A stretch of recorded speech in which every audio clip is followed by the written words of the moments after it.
cause toujours, c'est l'épisode 26. C'est Glantine Émeillet a dû nous quitter parce que quand les Parisiens sont à Bruxelles ou les Français pour de la promo, eh bien, ils doivent faire la tournée des popotes et elle nous a abandonnés, mais on n'a pas perdu au change.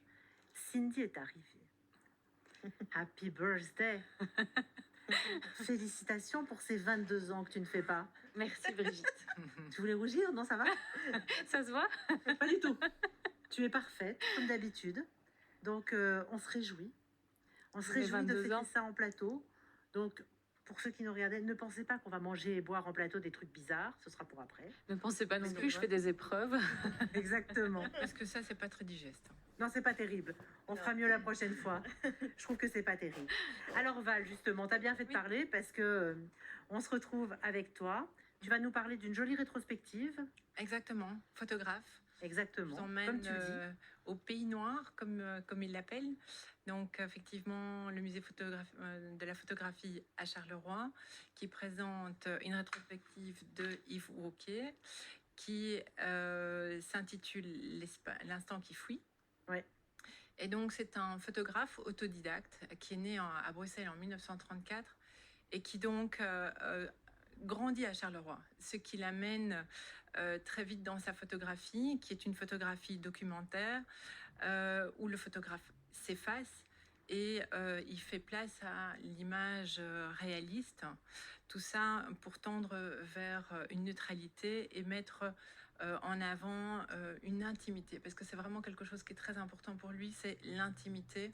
On va le voir dans les photos qui vont défiler. Ce qui est amusant, c'est que quand tu expliques ça, cette mise en avant de l'intimité, ça fait complètement écho au joli livre d'Églantine, Tous ces mots dans ma tête, où elle rentre dans l'intimité justement mais je pense que de ces personnages. dans les deux cas, si j'ai pas lu le livre, mais quand j'ai vu la personne et que j'ai entendu les quelques échanges, je pense que autant évoquer que votre invitée Brigitte, il y a vraiment une volonté de partage et de montrer la lumineuse beauté, comme ça. Parfois de choses qui sont anodines. Non, mais des paysages, des visages qui sont ridés, marqués par le temps, mais qui sont beaux. Évidemment. Donc voilà, je pense que ça c'est le lien entre les deux. C'est pas comme si on n'avait pas de lien d'habitude. Mais donc sa photographie effectivement qui suit l'actualité, qui montre l'humanité avec ses progrès, avec ses désastres, et donc il souligne dans sa photographie la précarité, donc le changement, les paysages qui changent, les gens qui changent, les gens qui vieillissent, les gens qui meurent. Et donc, on voit justement aussi ces maîtres en photographie comme un Walker Evans qui, en 1936, avait fait un reportage d'une actualité sur les métayers lors de la Grande Dépression. Donc, qui était un travail qu'il avait réalisé pour Farm Security Administration en 1936. Donc voilà, on retrouve vraiment ces grandes figures du début du XXe siècle dans son travail. Et donc ça c'est bien parce que c'est vraiment toujours ce très très beau musée de la photo qu'on peut mettre en avant. Autre chose, Madame Val? Mais je voulais présenter un petit peu plus Yves Wauquiez parce que justement, il a été très important pour la photographie en Belgique. Donc, au-delà de son livre Pays Noir, où ce sont vraiment des portraits réalisés de travailleurs à Charleroi, et on voit justement, parce que comme il utilise le noir et le blanc de manière générale pendant tout le temps de son travail, il développe lui-même ses photos à l'argentique. On sent justement cette intimité et cette beauté qu'il en retire à travers ce noir et qui est très très présent. Alors, il travaille, tu l'as dit, en argentique, donc il a vraiment des tirages extrêmement classiques.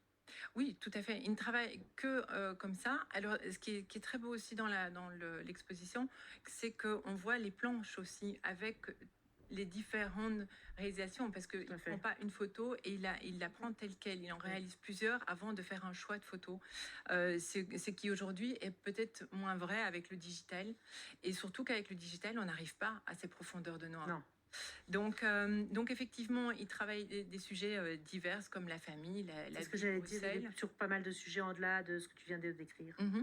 Et donc, au-delà de son travail photographique, il est professeur au 75, à l'école d'art 75. Ok. Et 2 ans après son arrivée, en 71, il installe justement un cours sur la photographie. Donc, il veut vraiment marquer, parce que c'est un homme très actif, il veut vraiment transmettre passion de la photographie. On revient justement... Et en fait, ça revient à ce qu'on voyait avec les artistes historiques aussi, qui ont autour d'eux des espèces de cours et qui partagent d'une autre façon. Aujourd'hui, c'est à travers les écoles que les grands de la photo ou de la peinture ou que sais-je peuvent là aussi partager au plus Oui, grand il nombre. transmet vraiment cette connaissance, son savoir, sa passion. Et cet homme, je dis, à un moment donné, il a fondé un groupe en 65 qui est Photographie et qui va permettre de réaliser plein d'expositions, autant de photographes Oui. belges qu'étrangers, mais qui va être vraiment fondateur pour la reconnaissance de la photographie d'art en Belgique. Ça, c'est vraiment important et c'est aussi un des premiers photographe à être invité comme membre à la commission photographique pour le ministère de la Culture. Et en fait, on sait qu'on est une terre d'artistes. On est une terre d'artistes quasiment à tous les niveaux. On en parlera tout à l'heure avec Amélie dans la nourriture, mais également dans la photographie, dans la peinture, dans l'art urbain aujourd'hui. Voilà, on est vraiment avec ce public autour de nous d'artistes qui sont très très influents et qui créent des espèces d'écoles et de descendance, quoi. Et pour parler d'influence, c'est lui qui va introduire la photographie dans les collections en Belgique. Et à ce titre, il fonde justement en 1980 le patrimoine photographique pour la gestion des collections photographiques de l'État. Eh bien, ça me paraît formidable. Si je peux... Raconte un peu. Oui. Je voudrais juste le citer parce que j'ai lu qu'à un moment donné, il avait dû réaliser un CV et pour lui, c'était vraiment compliqué. Et il dit après coup, tout ce qui compte réellement dans le déroulement d'une vie, puisque c'est bien de cela qu'il s'agit, Oui, oui. en est totalement absent. Ce qui compte réellement dans une vie, ce sont les êtres, les rencontres, les lieux, les instants précieux. Ce sont eux qui font cette vie et lui confèrent son caractère unique. Donc je trouvais cette phrase très, très belle, même si effectivement c'était en réaction par rapport à un CV qui est justement froid et rigoureux et qui le caractérise par rapport à sa photo. Alors parallèlement à ça, il y a une autre exposition qui est reprise dans une salle, qui est Peter Mitchell, qui est un Britannique, qui lui est né en 1943. Et lui, par contre, le titre de cette exposition s'appelle « Nouveau démenti de la mission spatiale Viking 4 ». Mais donc, c'est des photos qui ont été faites en 1974, quand il était dans cette ville du LED, et il s'est mis... En fait, en 1972, en Angleterre, ils ont envoyé 2 missions, Viking 1 et Viking 2, qui étaient donc des missions spatiales de la NASA, pour un petit peu connaître la surface, quelle était la vie sur Mars et est-ce qu'il y avait de la vie aussi. Et donc, il a joué ce contre-pied de se dire, je suis un martien et je fais un reportage photographique justement dans cette ville où il met en avant par exemple, des commerçants qui sont fièrement devant leur boutique. Alors, par contre, contrairement à l'autre, à évoquer, sont des photos qui sont couleurs, qui à l'époque sont plutôt rares sur les Simèze, et qui est la première exposition en 1979, la première exposition à York en anglaise avec un photographe anglais couleur. Eh bien, voilà, tout ça, c'est au musée de la photo de Charleroi. Voilà. Et c'est l'occasion de faire un petit déplacement et d'aller se promener.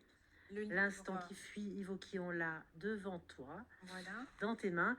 Et tu as 20 secondes pour le gros livre qui est devant toi et nous l'expliquer, parce que sinon, on ne sera pas dans notre timing. Dans l'émission précédente, effectivement, j'ai vu que vous avez parlé de Magritte. Exactement. Donc, je fais un lien avec Xavier Cannon, qui est un homme que j'aime beaucoup et qui fait énormément comme directeur du musée et qui a réalisé il y a déjà quelques années ce fameux livre sur les surréalistes que j'aime beaucoup. Très belle idée cadeau. Exactement. Et même si c'est pas une nouvelle Saint-Nicolas, c'est un très très beau livre. Ça reste je le recommande. Exactement d'actu. Merci Val. Avec plaisir. 1974, quand il était devant leur boutique. Alors, par contre, contrairement à l'autre à évoquer. sont des photos qui sont couleurs, qui à l'époque sont plutôt rares sur les Simèze, et qui est la première exposition en 1979, la première exposition à York en anglaise avec un photographe anglais couleur. Eh bien, voilà, tout ça, c'est au musée de la photo de Charleroi. Voilà. Et c'est l'occasion de faire un petit déplacement et d'aller se promener. L'instant qui fuit, Ivoki, on l'a devant toi, voilà, dans tes mains. Et tu as 20 secondes pour le gros livre qui est devant toi et nous l'expliquer. Parce que sinon, on ne sera pas dans notre timing. Dans l'émission précédente, effectivement, j'ai vu que vous aviez parlé de Magritte. Exactement. Donc, j'ai fait un lien avec Xavier Cannon, qui est un homme que j'aime beaucoup et qui fait énormément comme directeur du musée et qui a réalisé il y a déjà quelques années ce fameux livre sur les surréalistes que j'aime beaucoup. Très belle idée cadeau. Exactement. Et même si c'est pas une nouvelle Saint-Nicolas, c'est un très très beau livre. Ça reste. Je le recommande. Exactement, d'actu. Merci Val. Avec plaisir, Brigitte. Eh bien écoute, on va rester dans les idées cadeaux, mais pas forcément les mêmes. Loli, Barbara, vous allez nous parler de lingerie, je crois. Tout à fait. Bonjour ou rebonjour Brigitte. Bonjour très chère